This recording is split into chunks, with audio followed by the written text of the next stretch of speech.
On this lovely day, we're going to find the volume of pyramids and cones. Actually, today we're going to focus just on the pyramid part and even apply it to the pyramids at Giza, or the Great Pyramid at Giza. So the first thing we need to know is what the formula is for a volume of a pyramid. So the volume of a pyramid is very straightforward. Remember, the volume of a prism is the area of the base times the height. Well, it turns out the volume of the pyramid is just a third of that, and that is all. So the nice thing about this is that there's not much difference between what we've just done with the prism and what we're doing with the pyramid. So the first thing we have to do is identify the shape of the base and then calculate the area. So in this case here, it is safe to assume that the bases are regular. It is safe to assume the bases are regular with each of these. So not just an 8 by 8, but it's actually a square here. So in this case, it's a square. So the area of the base is just going to be 8 squared, so it's 64 unit squared. Clearly the height is nothing crazy. In this case, the height is from the vertex of the pyramid down to the ground, or down to the base, and it's going to be 6 units in this case. So all we do is substitute and simplify. The 64 and the 6 get substituted in.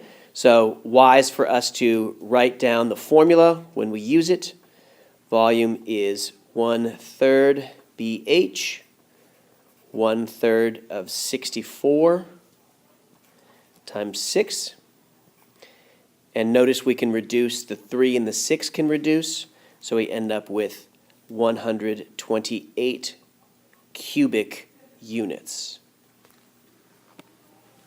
All right, so the next one's very straightforward as well. We recognize that the base here is a square. So 6 squared is 36. We recognize the height here as 10. So we just simply substitute and simplify. V equals 1/3 BH. So 1/3 of 36 times 10. I can cross cancel here to get a 12. So the exact answer is 120 units cubed. All right, the last one here. What's the base of this one? What shape is that? Again, this one does not have a right angle inside like at any of these angles here. We know that it is an equilateral triangle.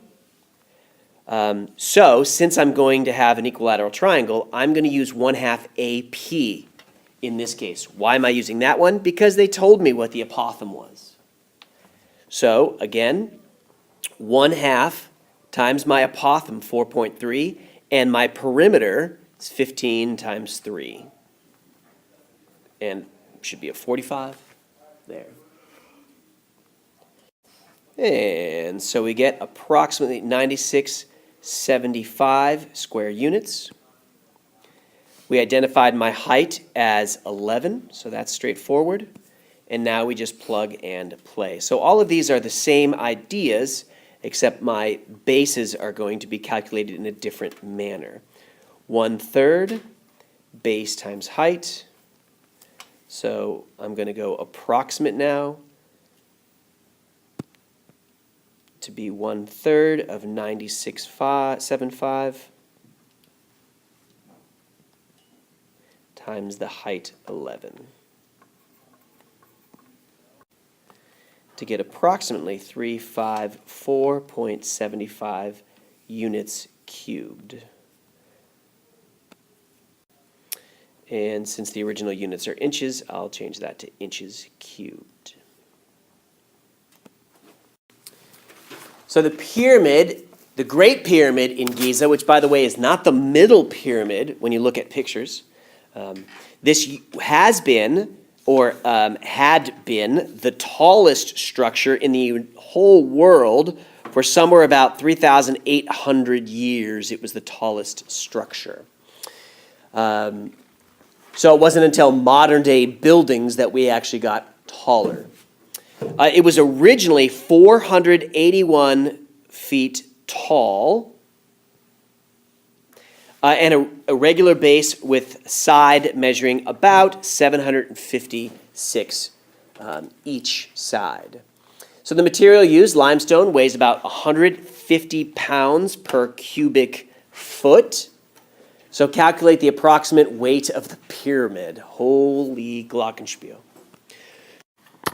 So when we set up our calculations, we can actually find out all of this at once. Because remember that how much it weighs, its weight, is going to be the volume times the unit weight there, the 150.